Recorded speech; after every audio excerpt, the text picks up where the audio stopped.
Last week I discussed how Sony may be making another terrible Spider-Man movie, but this week I'm going to give my unsolicited ideas to you about how they can make a great one.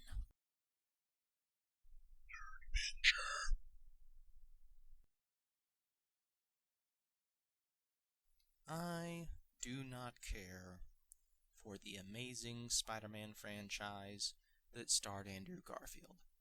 First one I watched, second one didn't bother aside from reviews and synopses of the movie. The ending does interest me, and I'll get into that in a minute, but right now I'm going to give you my unsolicited idea of a good version, a good direction to take this franchise, which really flopped. In the first movie, we had the Lizard. Second movie, we had Electro as the primary villain.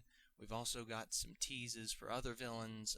Specifically, one scene I do believe was in Amazing Spider-Man 2 that also continued to hint at what Sony seems to be building towards, which is a Sinister Six film. And so the ending of Spider-Man 2, Amazing Spider-Man 2, it had, after Gwen Stacy had died, you had jerk Peter Parker just being like, well, I guess I'm not going to be Spider-Man anymore because I don't want to. And then he decides, I guess I'll be Spider-Man again. And then the last scene there is you've got this robotic rhino mech suit thing, and he's calling Spider-Man out. Spider-Man shows up. He webs up a manhole cover, begins to swing it around, and that's the end of the movie. You don't get to see the outcome of the fight. You assume Spider-Man wins, but I'll get to that here in a minute. Right now, we see in this franchise in particular, just these two movies alone, we've got four major villains shown. We've had the Lizard, we've had Electro, we've got some semblance of the Green Goblin, we've got Rhino. There's our four members, and then we do have two or three other options. We've got a potential hint at the symbiote. We've got Doc Ock's arms, and we've got what appear to be vulture wings. So we've also got this mystery going around Peter Parker's parents and their connection with Oscorp, and just a bunch of mystery there that will continue throughout multiple installments of the franchise, or so they thought.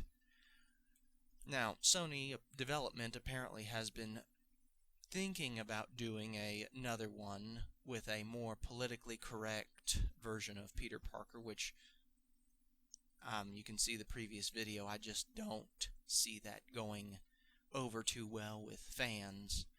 But the way I would do it is I would start it off knowing that Sony and Garfield had a major falling out to where he probably won't be, and for some extent shouldn't be, reprising the role as Spider-Man Peter Parker.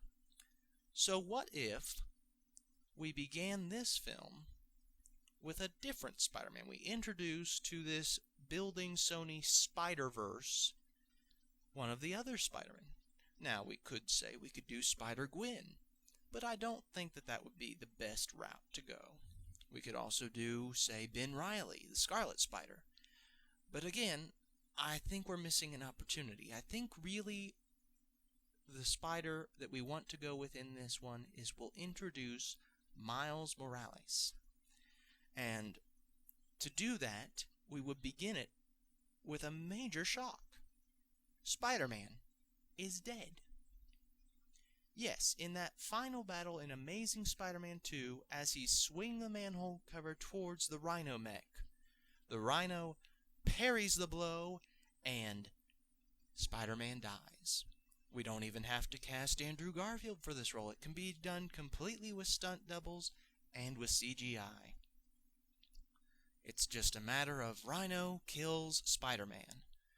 Villains are rampaging throughout New York, and here we have Miles Morales, a teenager with a father on the police force, and he's really struggling in life. Until one day with a school trip, because, school trips do this, they go to Oscorp. He sees something suspicious, trying to emulate his father with his detective skills of sorts. he goes into a room and is bitten by a spider. Wakes up the next morning, he's got spider powers. And then begins a new trail, because it's already been revealed through the press, probably via J.K. Simmons as J. Jonah Jameson. It's been revealed that Peter Parker was Spider-Man. Knowing that, he begins to look into the connection between Parker and Oscorp. So he's using detective skills. He's investigating this. Probably meaning to take it to his father, but he's also experiencing some differences to where he doesn't really want to go to his father for everything, as many adolescents tend to do. So we have that conflict. We've also got the fact that he doesn't want to expose that he has spider powers too. So what he does is he suits up and he begins his life as the Amazing Spider-Man, Miles Morales. And so we can have it encounter a villain. We could do, like in the Spider-Verse film, with a female Doc Ock. We could do a different version of the Vulture. We could even see if Michael Keaton would reprise the role, in that there are some multiverse constants. Like J. Jonah Jameson is always played by J.K. Simmons. Tony Stark probably is always going to be played by Robert Downey Jr. And in this circumstance, the Vulture may very well be played by Batman. So those are just a few thoughts of what we might could do to make this movie better, to improve the franchise. That Peter Parker was just a precursor, just a little introduction of what Spider-Man could be, and then Miles comes in and shows us who the Amazing Spider-Man really is. So I'm not going to tell you to like, subscribe, click on the bell, all those things, because, to be honest, if you're watching this video, you'll probably either go ahead and do that, or you'll just check back on this channel, or you're just going to forget this channel ever existed. But if you would, give it a thumbs up, whatever you want to do. And you can leave a comment to let me know that you're listening. You could also let me know by saying other topics you want me to talk about, or what you think about what I've said here. So anyway, until next time, Nerdvenger out.